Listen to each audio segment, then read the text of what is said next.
started the recording, go ahead and kill your mic so you have a silent moment, and then make sure your mic's.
You are now listening to Wolf Sports Network, live from the University of West Georgia in Carrollton, now in Odyssey Station.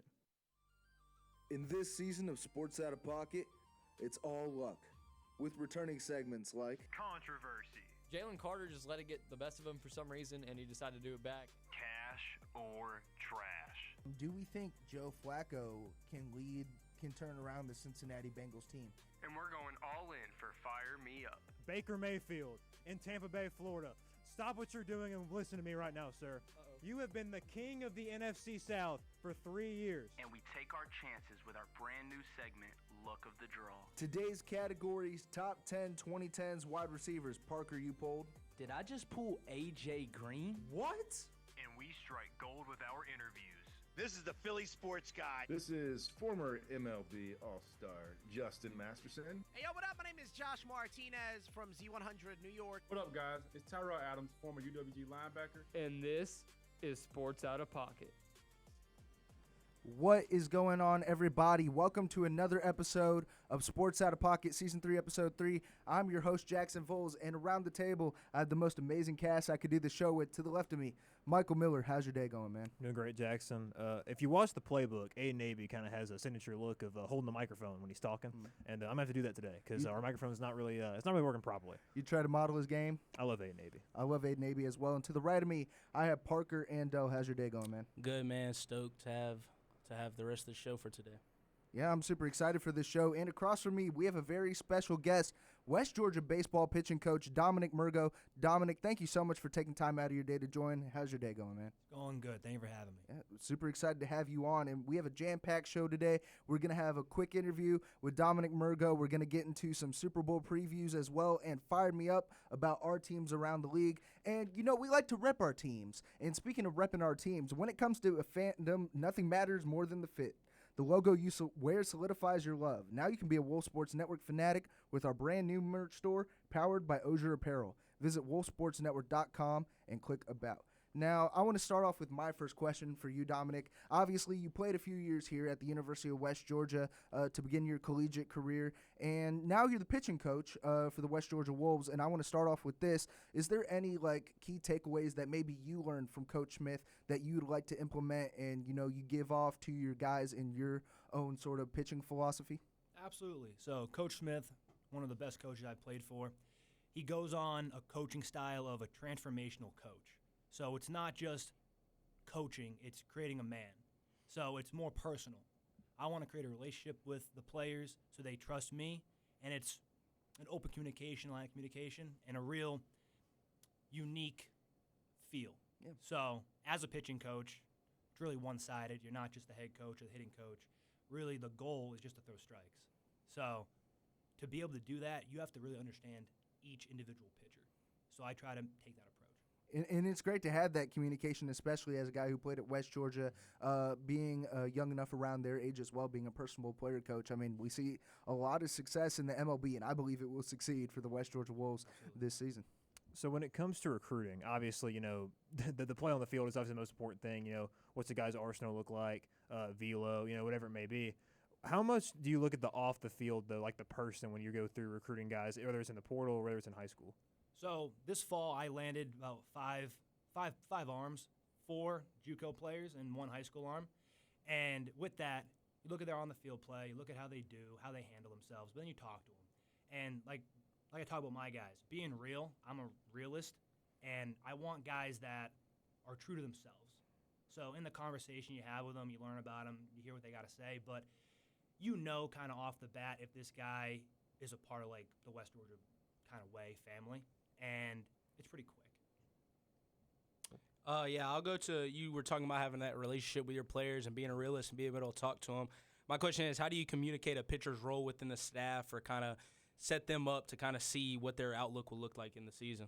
Being up front, shooting them straight. That's the biggest thing. So you have a guy who's a starter. If he has 3 to 4 pitches, he's probably a starter. If you have 2 pitches, unfortunately at this level, you're not going to be a starter. But you'd be a long reliever, a back-end guy. I need maturity. I have a pen. That's my biggest thing. Now, I wanted to ask you this. I mean, there's a lot of fun off-the-field moments as a pitching coach and a player. Did you ever have any fun off-the-field moments with previous teammates of West Georgia? Shout out to Carson Crossley. Oh, yeah. He's listening to this right now. Did you ever have any fun off-the-field moments as a pitching coach or a player? Oh, yeah. Carson was one of my best friends. Carson played with me in fall of 22, spring of 23. That was a great Wolves team that year, ranked 12th in the country. Carson and I had a lot of fun. Carson, Ezra Brown, Colin Moore, a bunch of guys that listened to us. Those are my boys. Yeah, more of the bus rides, playing Mafia, you guys know. Hotel trips. It's fun. I mean, I remember the D2 days. These guys weren't here for it. Some of the best moments in UWG baseball history for sure. Oh, yeah. What are some of the things that you really prioritize when it comes to recovery for your pitchers? Because I feel like for me, when I've been watching the MLB the last couple of years, a lot of teams are starting to go to more of not a 6-man rotation per se the whole year, but they're starting to lean on it a lot more throughout the season. Chris Sale, obviously, he's older, so he's been getting more rest last couple of years, getting 6 days. So what does it look like for you guys to make sure you keep your arms healthy throughout the whole year? That's a great question because guys are throwing harder now, like you say, and they need to recover more. I worked at Driveline. If you guys know what Driveline is, Driveline Baseball, I worked there before coming here. So I have a recovery plan for all the pitchers, and West Georgia Baseball is partnered with Armored Heat. So Armored Heat is a app on an iPhone where it's programmed individually per pitcher for their workload that day, and then it prescribes them an arm care for that day. And really, it's just I'm big on keeping the body moving. I don't like taking time off. So if you throw live, you're running the next day, you're working your arm out, you're lifting, and you're back on the mound. Yeah, so I know you preached. We talked earlier about strikes, a lot of strikes and not walking people, get ahead, stay ahead. What is a strike percentage you kind of look for in your pitchers, or what that may have been in this previous fall? Yeah, so this fall, the guys are going to laugh at me if they listen to it. It was tough. We didn't throw many strikes this fall. We didn't. But this pre-spring, we've been at 70% strikes, which is great. The goal is 70%. First pitch strike, 75%. So we're trending upwards, and we're doing well. 70%. I mean, you talk about trending upwards. Again, I was here last year. We had key departures like Lane Pearson, Sam Cole, Seth Dudley, who graduated and moved on. Who are some guys that, are looking to be a key part of this rotation, key part of this pitching staff? I mean, there's so many people to name that, you brought in through the transfer portal or, like Michael said, high school signings. Yeah. So Zane Wright, JUCO transfer from Florida. We got Luke Ridley, another Division I transfer, but he was a JUCO guy as well. Mac Miller, I trained him at Driveline. You got Wilson Donnelly, the redshirt freshman. Wilson didn't play last year. He's come back. He's pitched very well this fall and spring. He's going to be a big role. Evie bringing maturity from last year. Evie's going to throw well. Josh Lanham coming from Eastern Florida. We got D2 transfer Lex Kenny from Georgia College, who's coming. He's going to throw very well. Rowan Park's going to throw a lot for us. So we got a lot of good arms coming in. I mean, I'm looking forward to the pitching staff and bullpen heading into this West Georgia season. I'm going to kind of pivot away from the West Georgia questions for a second because I want to get your opinion on this. As a former pitcher, as a pitching coach, what are your thoughts on the universal DH? Honestly, I like it. I want pitchers just to pitch. Like, having to worry about hitting, yeah, it makes it fun. And, like, growing up, like, that was my era of baseball, having pitchers hit. You know what I mean? But, no, I don't mind it. I like it. I think it's good for baseball. Very quick, Parker, before I interrupt you. Would you consider yourself a two-way player? No, absolutely not. I was a PO from like 13 years old. I've been a pitcher forever. But, I mean, I do actually have another question for you. I like how Michael brought up the universal DH. You see a lot of rules changing in collegiate ball, minor leagues, and major league. We had a class about this last year, actually. I want to ask you about, the automated ball strike system. Yeah.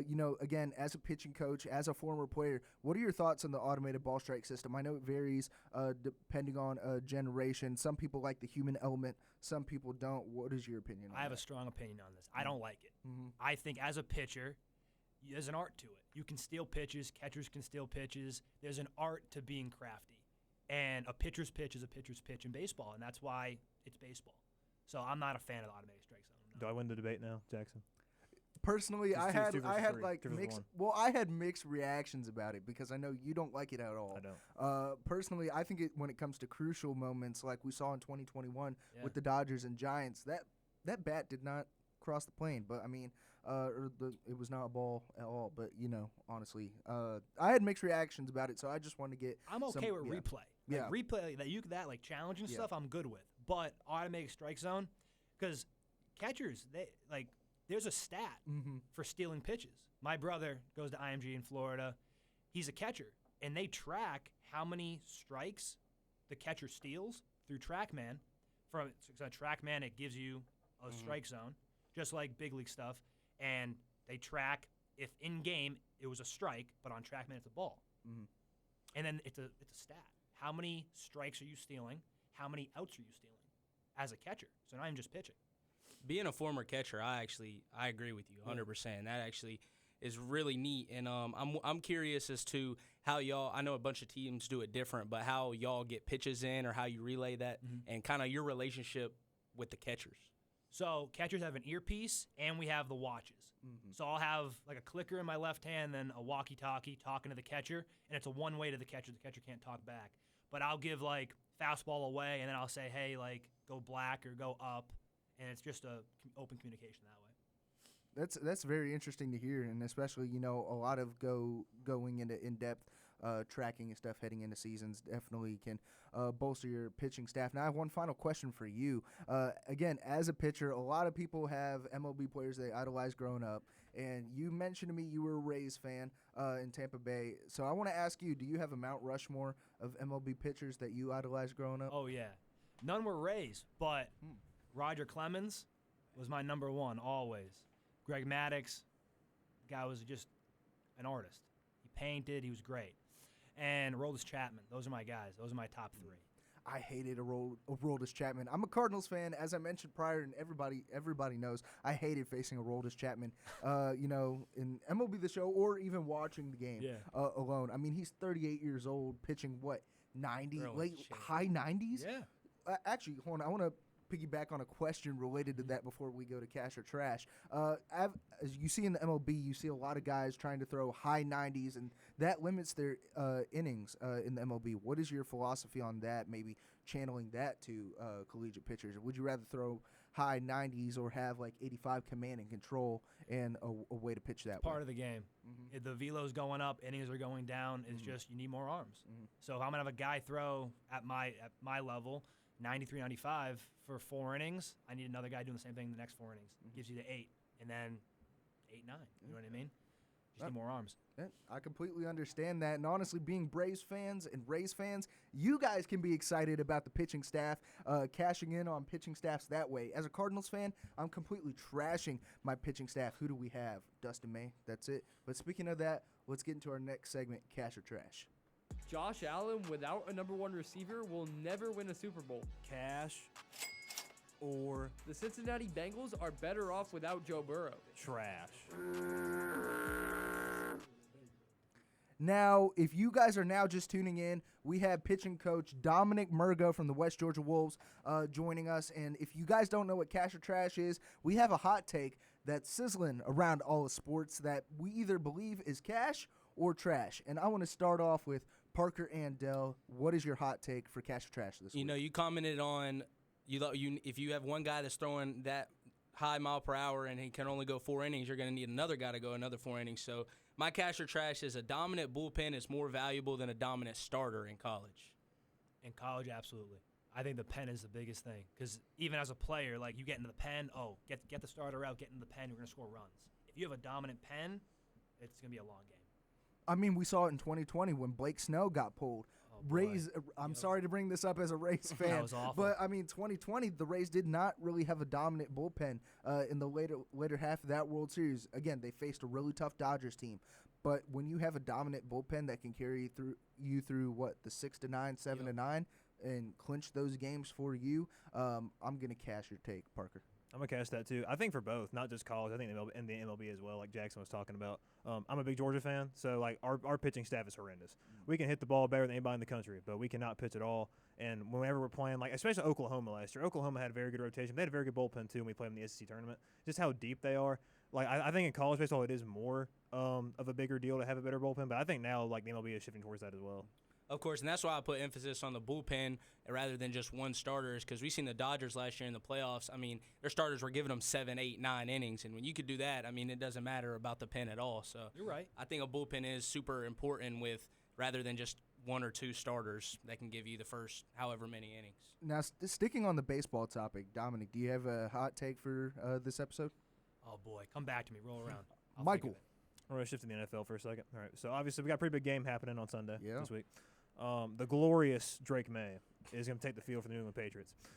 The Seahawks are favorites, and I think they should be. You know, they've looked like the best team in the NFL all season. But my cash or trash is that Drake May will throw for 400 yards in this football game. He will win Super Bowl MVP, and the Patriots will splatter the Seahawks. On live TV. I'm trashing that take. That might be one of the worst. That's an Aiden Abe type take right there. Honestly, I'm trashing that just because look at that Seahawks secondary, man. You have Nick Manwari, you have Tariq Woolen out there as well. I mean, that Seahawks defense ranked 7th in oppositional yards when it came to one-on-ones with receivers in the NFL all season long. And I mean, that D-line is also not to be messed with as well. So honestly, I'm going to trash that. I think Drake May throws for maybe 230. And I don't think that the Patriots are going to win the Super Bowl. I think it's Seahawks all the way.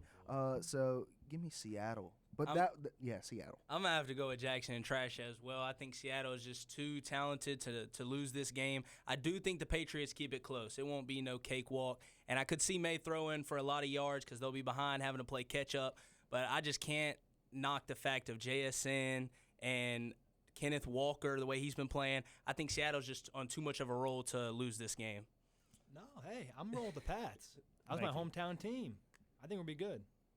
So that's the guy who loves Drake May. Yeah. I mean, I've had so much animosity for the Pats, throughout the 2010s with how good Tom Brady and that Patriots team was. Yeah, Jackson, I should hate them more than anybody, or me and Parker should hate them more than anybody at this table. Fans. Okay, I mean, 28-3. Listen, Drake May has made it all okay. I mean, honestly, I love the turnaround for the Patriots. I mean, going from the Mac Jones, late Bill Belichick era to Mike Vrabel, who is a phenomenal head coach and one of the best offensive coordinators in the NFL. I think maybe the best offensive coordinator in the NFL, and Josh McDaniels. He was a key pivotal piece for that 2010s Patriots, and I'm glad he's back in New England. Do you have a hot take? Yeah, I do. All right, we think the Wolves get 30 wins this year? Wolves baseball? What we got? I'm cashing it. Cashing it? I'll cash it too. I think led by you and the pitching staff, I think it's going to be pivotal to keep runs off the board. And I think you do that. The Wolves only need about 2 to 3 runs every game to get you there. That's not winning every single game. You rack up enough wins and you just take one at a time, one a day, and you'll look back and you'll see 30 on the scoreboard. Hey, I'm believing it. I'm going to cash it. I mean, you talked about key transfers like Rowan Park and even guys returning like Evie Quiles, Brian Gomez as well. And, I mean, I also love the offensive side as well with bringing in guys like Fennel Cruz and having Landon Widener return, Jacob Bowman, just guys like that. I believe in the West Georgia Wolves baseball team. I'm stamping it. I'm stamping in A-Sun Turney Luck.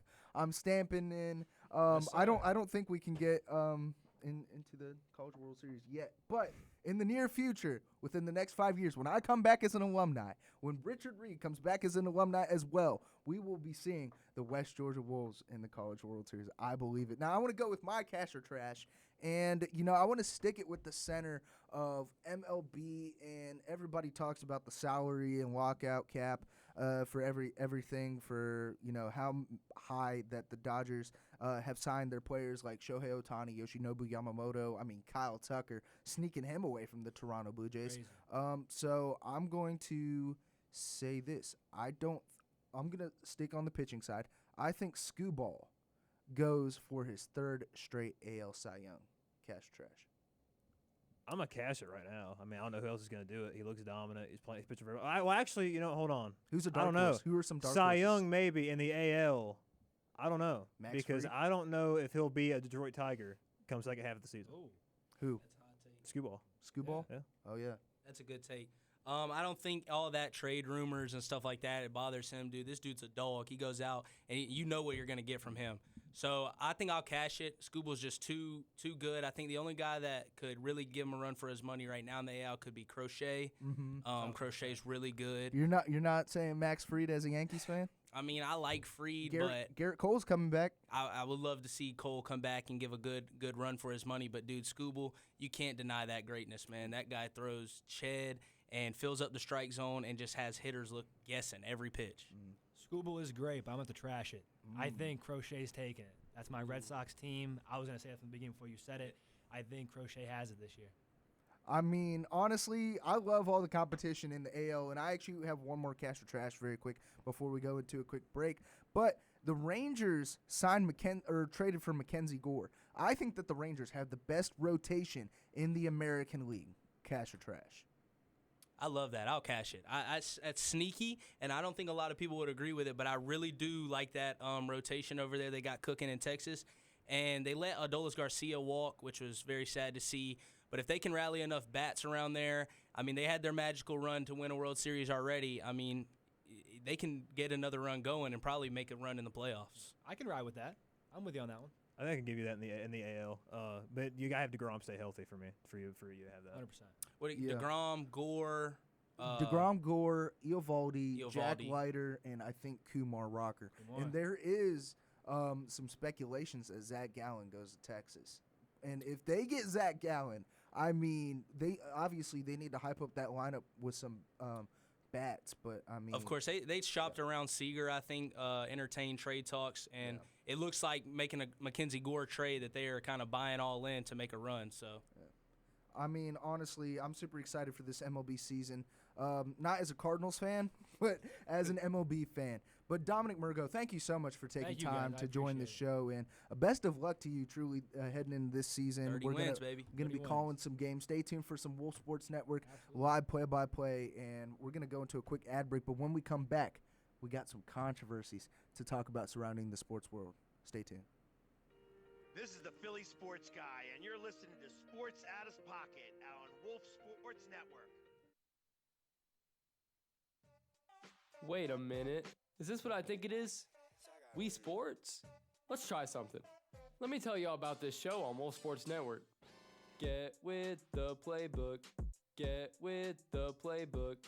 Get with the playbook. It's the playbook.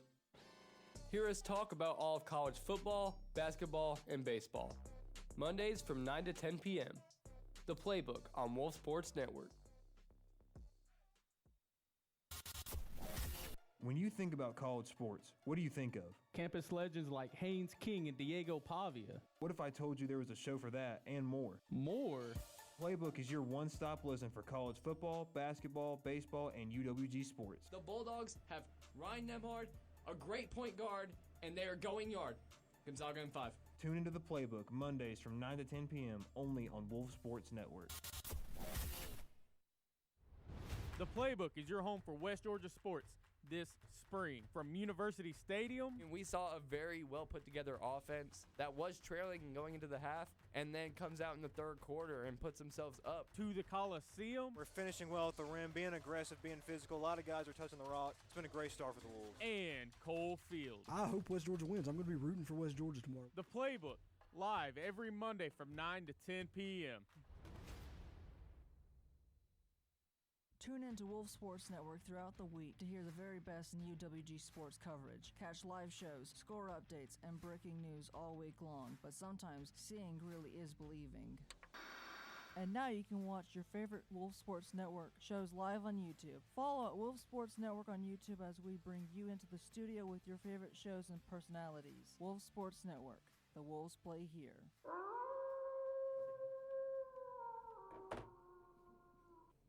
College students who binge drink alcohol at least 3 times per week were roughly 6 times more likely to perform poorly on a test or project because of drinking. Dream City Brewing Company, Wolf Sports Network, and Wolf Radio proudly reminds you to drink responsibly campaign. Students 21 and over should drink responsibly in an environment that discourages overindulging. Faculty won't take hangovers as excuses. Along with that, Wolf Radio and Wolf Sports Network are proud to help reduce the 21% of adults with low literacy skills. We are collecting new and gently used book for every UWG pre-K student monthly. Give today by visiting thewolfuwg.com/bookdrive. That's thewolfuwg.com/bookdrive. I'm just here so I won't get fined. We're in here talking about practice. It's time for the latest sports controversies. Now to start off with this controversy, let's go to the NBA. Let's go to college basketball. There are a lot of people super upset about this. If you sign a pro contract, I don't believe your college eligibility is up. That's personally, in my opinion. There's a lot of people who are 23 years old, 24 years old, going back to college. There's a guy part of Arkansas right now who already signed a 10-day pro contract with the Detroit Pistons, played in the G League. What is your opinion on pro guys going back to college and having eligibility still, JT? I think it's a fair idea. I think that if you still have some eligibility in college, I think it's perfectly fair for you to go back, finish out a year or two, and then still come back to the league. I think there's nothing wrong with it. I think that if you decide to go to the draft early, whether you're a sophomore or a junior, you decide to go back to the draft, and then you decide maybe I don't want to play for this team right now, I'm going to go back to college. I mean, I think that's perfectly fair. I mean, you still have that eligibility, and teams should know that that's something they got to worry about. If, I mean, you're not a good team, you might need to worry about that. I'm glad you cited that way because I think the exact opposite. I think once you have moved on and once if that's the decision you've made, I don't think there's any reason you should come back because of just how much experience and things you can learn in the G League that you can bring back and exploit in college. And I think that once you accepted that your time is up in college, that's on you, bro. And you're done and you're going to move on to bigger and better things. But I think this only becomes a problem if it makes an impact and people start winning.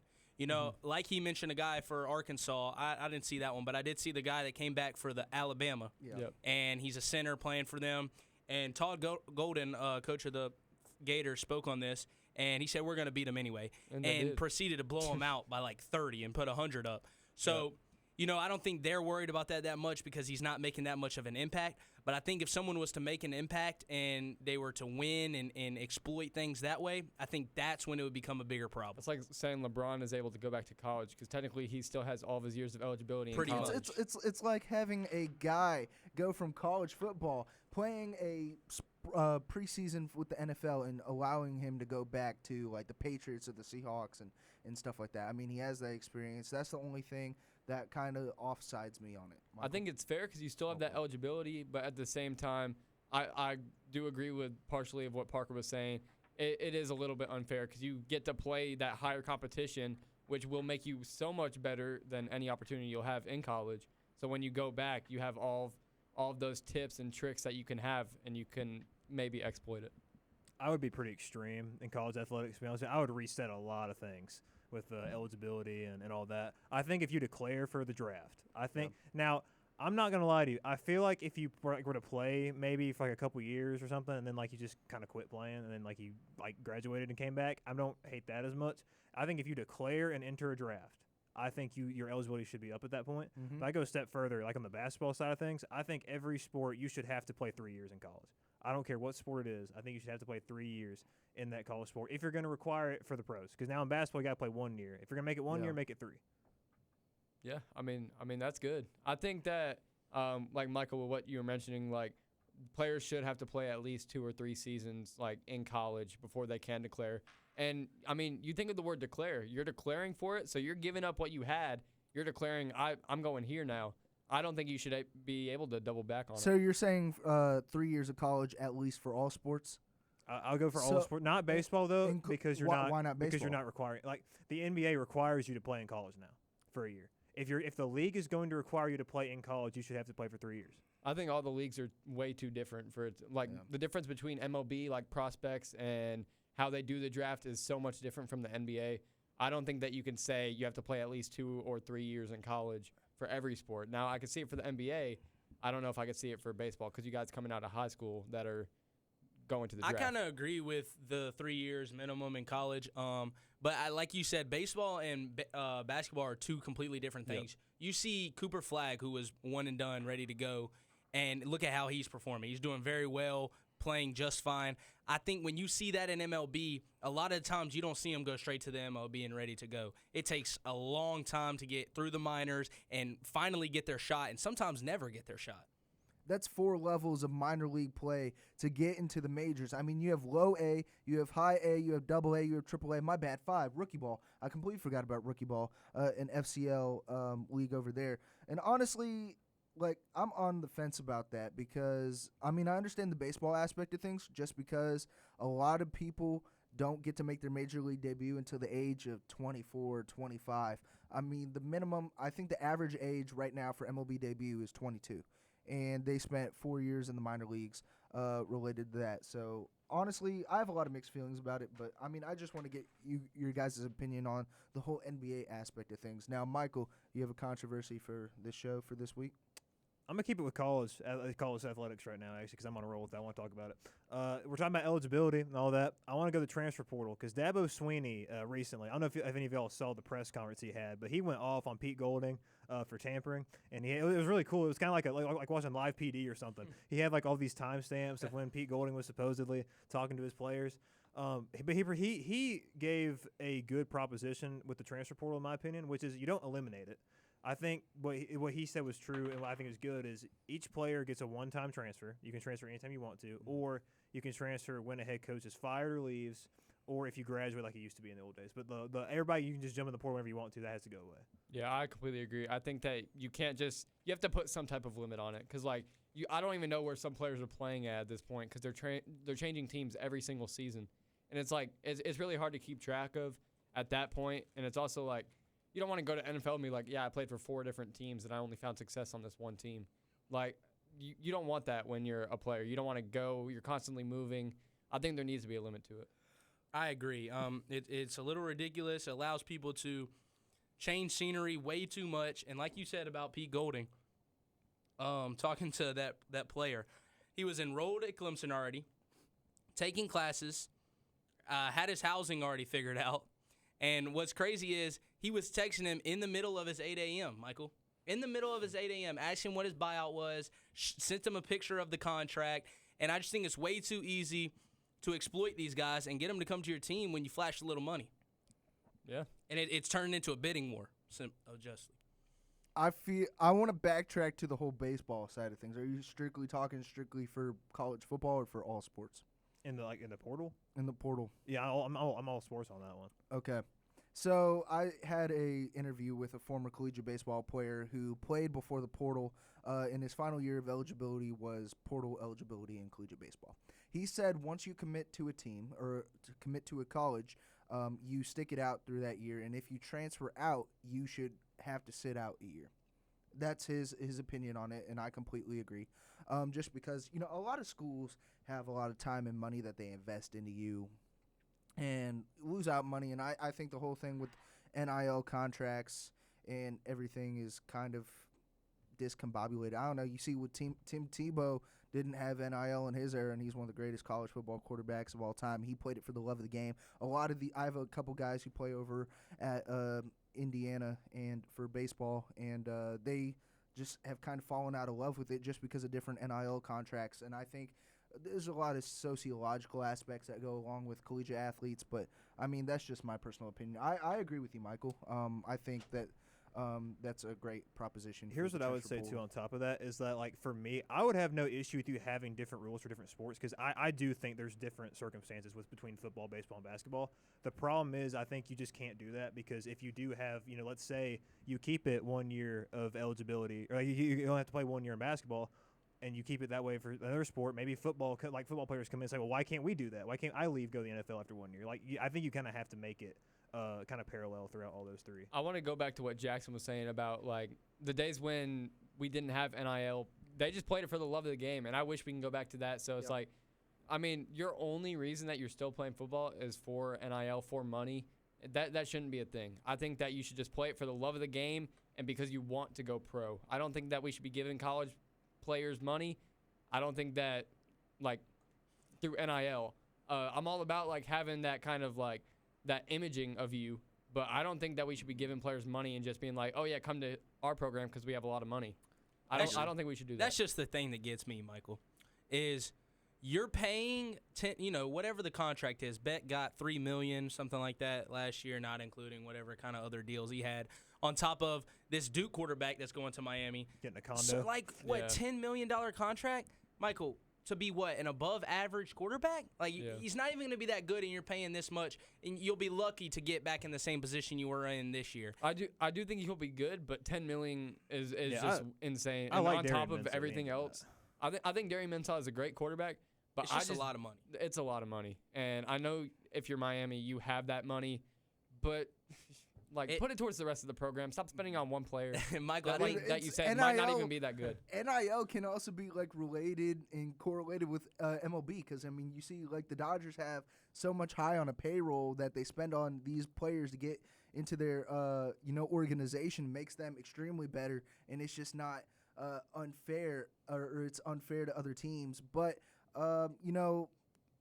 people who are fans of, like, UGA and Alabama have high NIL payrolls, and that's how much that they love the whole payroll scheme of things. And I don't know. Well, I would say for Georgia and Alabama, the NIL thing is worse for them than it is other programs, because you can't hoard talent anymore. Like Georgia and Alabama used to just have like think about it. Think about okay, just for example, like Georgia Tech's starting defensive line.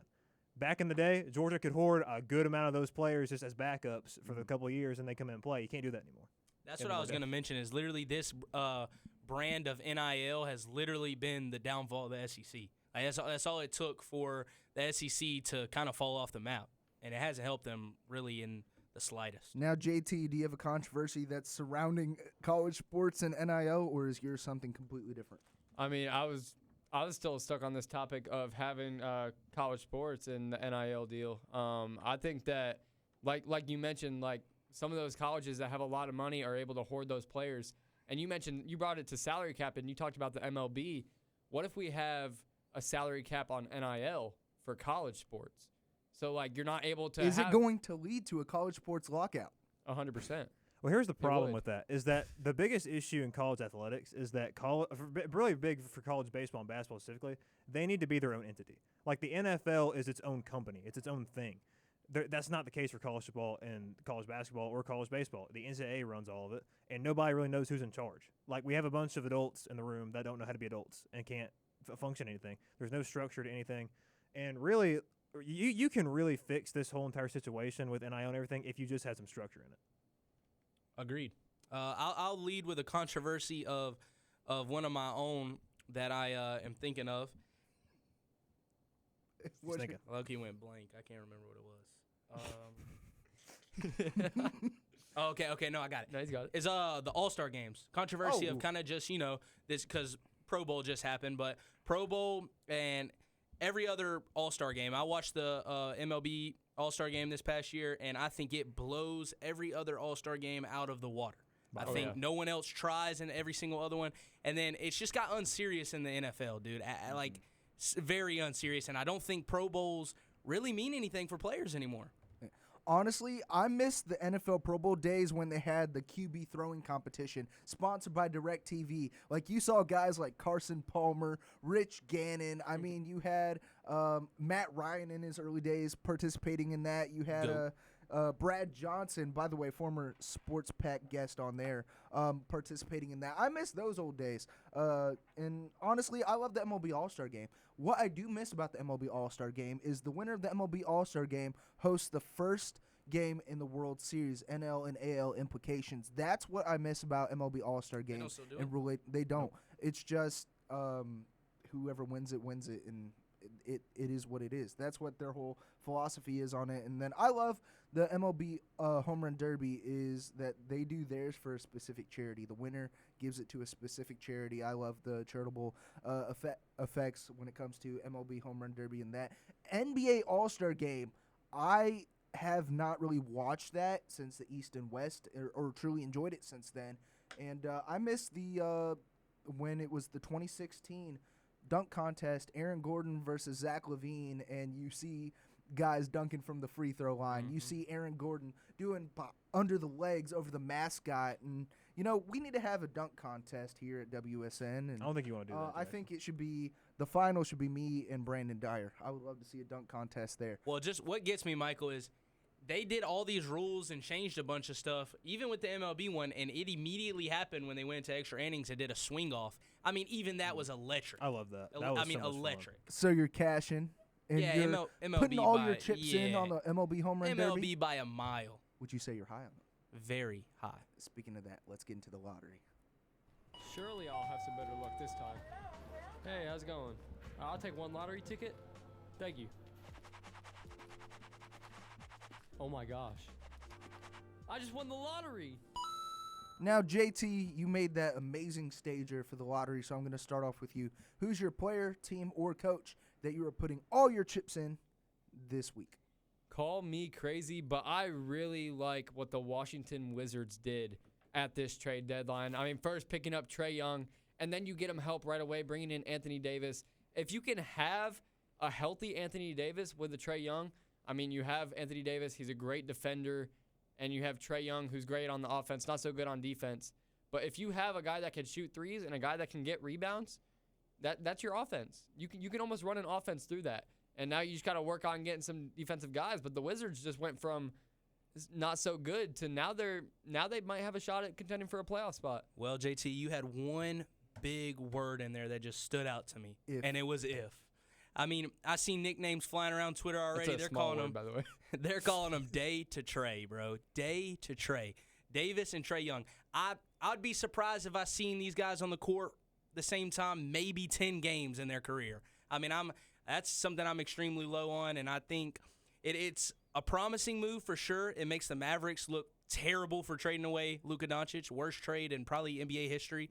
But I'm super low on that, and I don't think they will make much noise in the East. I'm looking at the trading aspect of this. Anthony Davis, Jaden Hardy, D'Angelo Russell, and Dante Exum to the Wizards for Chris Middleton, A.J. Johnson. I love A.J. Johnson. It's been phenomenal this season. Malachi Branham, Marvin Bagley the third bust. 2 first-round picks and 3 second-rounders. Honestly, keyword, if Anthony Davis hasn't had a healthy season since pre-COVID, and that was with the New Orleans Pelicans, and the one season he had with the Lakers as well. Keyword, if. Honestly, I would love to see an Anthony Davis and Trae Young duo on the floor. And I'm going to I'm not very high on this, but I'm still going to trash it for this, and I think the Mavericks win this trade, in my opinion. And the key word is if. The key word is if. I love Anthony Davis. I don't know. But keyword is if. I think the Wizards, if you're a team that is consistently at the bottom of the conference, I think you have to bank on ifs at this point. So if you can have a player where you know his potential, Anthony Davis was one of the best centers in the league. We're going to get Anthony Davis shaving his unibrow before a full healthy season of Anthony Davis on the floor again. Maybe you only need him for 50, 60 games. Maybe you only need him for that. And if you have him and Trae Young, you could make a playoff push. You never know. It surprised me, Michael, that the rumors went around and they wanted the Hawks to go get Davis. And they ended up on the same team, just not the Hawks. Well, you guys know how much I love the NBA, so go ahead and get into this. I did see another NBA lover like myself ask somebody on Twitter to describe what the Wizards are doing in MLB terms. Mm-hmm. And so what the person somebody came back with was it would be like if Ronald Acuna and Bo Bichette got traded to the Rockies is what they described this as. So if that's the case, obviously basketball is more of a star-driven game, I would say, and obviously we got 5 guys on the floor. So I know Anthony Davis was good at one point. I don't watch the NBA, so I don't know if he's still good now. You know, Ronald Acuna Jr., I feel like that's the perfect comparison.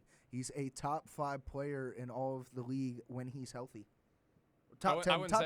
Say, whoa. Borderline 10. I'm not going to say top 5. I'm not going to say top 5. He's a top 5 center. I retract that statement. He's a top 5 center when he is fully healthy. Top 5 center is what I meant. Not his top health, 5 player. His health brings him down way too far. And I think that's why he's so undervalued. He's a great player. He just gets injured all the time. Michael, what's your lottery for this week? I hate to say this, but I'm kind of high on Walker Buehler going to Philadelphia. I think he's going to turn it around this year. I don't think he'll ever go back to what he used to be, but I think he'll have a solid season. I think it's just a good spot for him, a really good team to play on. He doesn't have to be the guy. I feel like even in Boston last year, obviously you got Crochet being the guy, but I feel like there was still some pressure on him to kind of like people were expecting him to bounce back a little bit. But now he's got, you've got Zach Wheeler as the ace. You got Aaron Nola in that rotation too. He doesn't really have to be that said guy, but when you lose Ranger Suarez, he has an opportunity to kind of step up and play a big role in this Phillies rotation. I love Walker Buehler, and I loved pre-injury Walker Buehler when he was on the Dodgers when he was making his debut at the age of 21. He has not been the same since. He's played for Philadelphia. He's played for Boston, and it's just not a big addition. I would have loved him on the Cardinals, but for just, a couple extra wins maybe. But Walker Buehler is going to be a number 4 guy there. You have Aaron Nola, you have Zach Wheeler, you have Christopher Sanchez as well, with the departure of Ranger Suarez to Boston. Honestly, I love the pickup for Philadelphia. They needed a 5 guy. Walker Buehler, if he can turn it around, he's a top 15 pitcher, starting pitcher in all the MLB. So, I have mixed opinions on Walker Buehler, but that's just my personal opinion. I think it's a good pickup for, even him being like a 3rd or 4th guy in that starting pitching rotation. I think it's really good. We saw him in Boston. We saw him early on when he was with the Dodgers. I really like Walker Buehler. I think that he could definitely turn it around, and that Phillies rotation is just getting even better. Cool guy. I think there's some untapped potential in there for kind of the price that they got him at. But, he closed out the World Series against the Yankees, so, don't really like him that much. But I think it's a good pickup for the Phillies to try to replace Ranger. You definitely can't replace Ranger, but could hopefully give you some decent innings. And, he's definitely not the same as what he used to be, but if he could float around a 3 or 4 ERA and eat some innings for him, I think he'll be super valuable for the Phillies. 100%. Now, Parker, who's your lottery pick for this week? My lottery pick, Michael will not like because he hates the NBA, but I'm super high on the Timberwolves, man. They cleared Conley and they cleared somebody else, and they're clearing some cap space, and I think they're building up a move to go get Giannis Antetokounmpo, and I would love to see it. They're right there at the edge, and they just need a little bit more to push, and I think this will put them there. And I really want to see Anthony Edwards win, and I think that they could be a even more amazing team than they already are, adding Giannis and giving OKC a run for their money. One of the best defensive teams in all the NBA if they get Giannis Antetokounmpo. Replace him at the small forward. You still have Julius Randle. You still have Rudy Gobert. You have Dante DiVincenzo, Anthony Edwards, phenomenal player over there as well. Now, my question is, they want to give up Jaden McDaniels to go get him. You wouldn't mind doing that? I wouldn't mind doing that. I wouldn't mind it if you still have a guy like Ant on that team. You already have that entire offense right there with that one player. He's one of the best young talents in the league. And if you put a top 100 player all time in Giannis out there with him, that's a top team in the league already. Give him a couple first-round picks, Jaden McDaniels, maybe a bench role player for Giannis Antetokounmpo, And, I mean, a couple picks there, maybe. I don't know. I like it. You're sitting yeah. atop the conference the next at least 5 years. Of course. Yeah. Push them over the edge. Now, I want to go with my – hold on. I'm low on the Chicago Bulls trading away Nikola Vucevic to the Boston Celtics. And I'm saying that for a reason because the Chicago Bulls have one of the smallest teams now. Their tallest guy is 6'8", and that's Matas Buzelis. You don't want Matas Buzelis playing the center over there. He's not a very, I would say husky, more built guy. Young guy, too. He's a young guy, too, as well. And, I mean, you brought Mike Conley over there. Patrick Williams is not starting piece in the Chicago Bulls rotation as well. So, honestly, I'm low on the Chicago Bulls, but I want to continue with my take in the MLB for who I'm high on. And I'm going to go with – I'm not going to say Paul Skeens wins the NL Cy Young this year. I don't think he goes back-to-back. I love Paul Skeens, and I'm not saying that as a Cardinals fan, but I love Paul Skeens. But I think Freddie Peralta going to the New York Mets as an ace potential over there, he is the NL Cy Young winner for the 2026 season. And I know you have animosity towards the New York Mets, Michael Miller, but what are your thoughts on the Freddie Peralta situation? We kind of discussed this last week, but Freddie Peralta, NL Cy Young. He really could. I feel like that's kind of a sneaky pick, too. I don't think a lot of people are going to go out and say that. It just depends, man. I don't know. The Mets really, to me, are kind of either going to be an 100-win baseball team that's going to be really freaking good, or they're going to be – it's going to be one of the two. Yeah.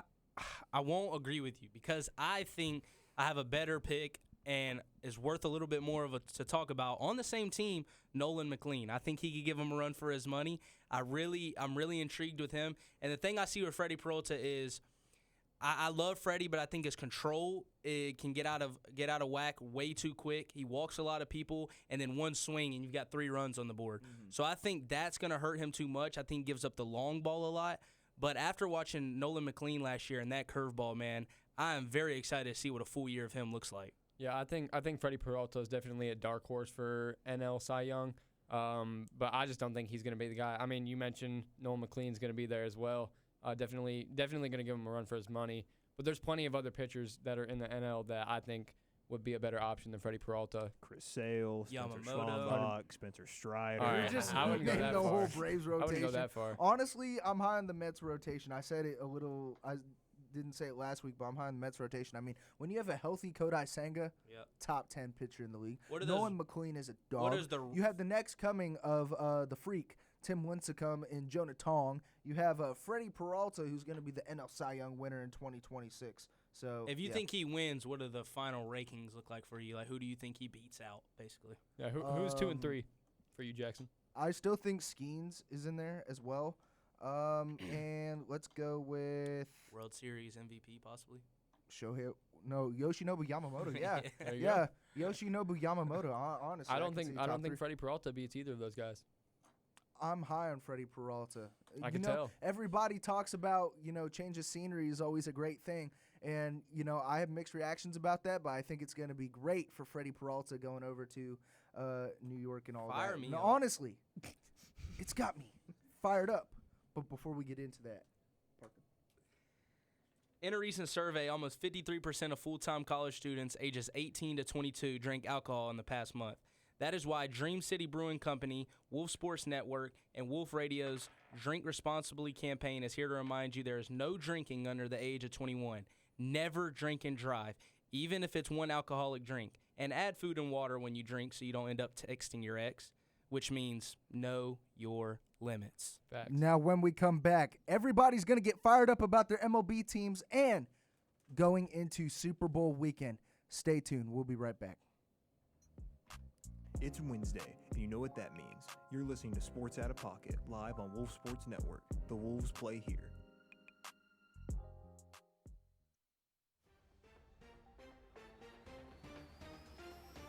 Sports Pack is here for you, providing all the West Georgia sports content you need to stay in the game.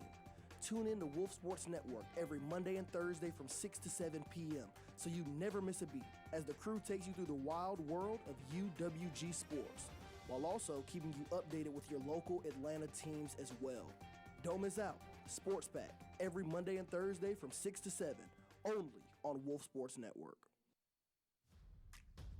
From West Georgia to the heart of Atlanta, sports don't stop. So neither do we. This is Sports Pack. Sharp takes, big highlights, and coverage to keep you locked in until the final whistle. Tune in from 6 to 7 on Mondays and Thursdays to hear what the crew has to say about your favorite team. Sports Pack, only on Wolf Sports Network. The Wolves play here. From the court to the diamond, Sports Pack has you covered. That's right, folks. The new semester brings an all-new season of Sports Pack, where every Monday and Thursday from 6 to 7, the crew will take you through everything UWG athletics. We're talking men's and women's basketball, baseball, softball, and everything in between. You don't want to miss it. So be sure to tune in every Monday and Thursday from 6 to 7 here on Wolf Sports Network. The Wolves play here. Cross them up, cross them up. Live from Carrollton, Georgia, the city of dreams. We got you covered with the men's and women's basketball teams. Shooting a three, make it with ease, crossing you up, now you on a meme. And then they popped out and did it again like Baby Keem. Tune in 1 hour before tip-off of select home games this season for the West Georgia Wolves basketball teams. For the full list of live coverage, visit wolfsportsnetwork.com. Wolf Sports Network from inside the Coliseum. Wolf Radio and Wolf Sports Network are proud to boost literacy rates with our pre-K book drive. Our ongoing book drive will provide a new or gently used book to every child at UWG's pre-K monthly. Give today by visiting wolfuwg.com/book drive. Together, Wolf Radio and Wolf Sports Network will make a brighter future. Visit the wolfuwg.com/book drive. Now, it's time to get fired up. It's time to get heated with Fire Me Up. You know that's right. I have a lot to get fired up about this MLB season as a St. Louis Cardinals fan. Give me a couple seconds, and I've been doing this for the past 7 seasons, getting super, super excited about the St. Louis Cardinals. Yeah, first I want to start off with trading away Nolan Arenado to the Arizona Diamondbacks. Absolutely awful. Giving him up for Jake Martinez. Who? And then we have Wilson Contreras shipping him off to Boston Red Sox. I love the addition of Dick Fitz and Hunter Dobbins over there for our bullpen and staff. Honestly, that's the best trade we've made. And then we go over and ship off Sonny Gray as well, who was supposed to be an NL Cy Young candidate, but he had a 4 ERA. He was the best pitcher we had. And then we ship off Brendan Donovan, who's an all-star caliber second baseman, phenomenal Gold Glover, phenomenal all-around guy hitting a 280 average with like 10 homers, doesn't have a lot of pop in his bat, but shipping him off for Ty Pete. I'm high on Ty Pete. And then we get Colton Ledbetter, the number 13 prospect in the Mariners organization, and Durangelo, who's not even going to be a switch pitcher anymore, so devalues him, and he's just going to be strictly a righty. I'm not a big fan of the Cardinals offseason. Maybe we can go out and get a guy like Justin Verlander or Max Scherzer, who's like 42 years old, and I think that would boost the bullpen. I love it. I love it. I love being a Cardinals fan. And, you guys are Yankees fans and Braves fans, and you guys have had so much luxury the past 5 years in this decade. And, that's all I have to say about the Cardinals, and not looking forward to this MLB season. Jackson, I'm glad that you said that you're a Cardinals fan, because I've been really starting to doubt it, like in episodes past, because I've never heard you really talk much about your team and be this fired up about your team. That's the segment name, Fire Me Up. But I really think I'm glad that you really mentioned that, because I could not tell you were a Cardinals fan. I mean, you're all over the place with your teams, so I was really starting to doubt it.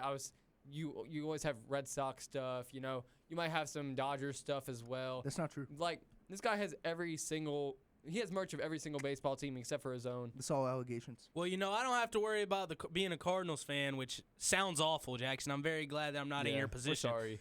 But we are sitting in the same boat as Brian Cashman makes 0 moves, sits back with his hands tied behind his waist, and just watches everybody else make moves while we sit in the same exact spot. We're going to run it back the same as last year and end in the divisional? I mean, every single time. We do not make any moves, and we sit in the same spot. And, Jackson, I don't know if we're going to see another World Series, hopefully in my lifetime, but on the track and the rate we are at, I don't know if we'll ever see it. I don't think we will. I mean, we think we have all the talent in the world, and this roster can win a championship, but we've seen it in years past that we cannot with this roster. So we got to start making moves, because every other team's getting better. The Dodgers are picking up players They're getting better and better. We're never going to be able to beat them unless we start making moves. If we just sit tight and do nothing, we're going to be a wild card team at best next season. And Hal Steinbrenner, too. You can hear me when I say this. Spend some money. Just like your dad. Bring out the checkbook and write empty checks for whoever wants to come play and put some stripes on their jersey.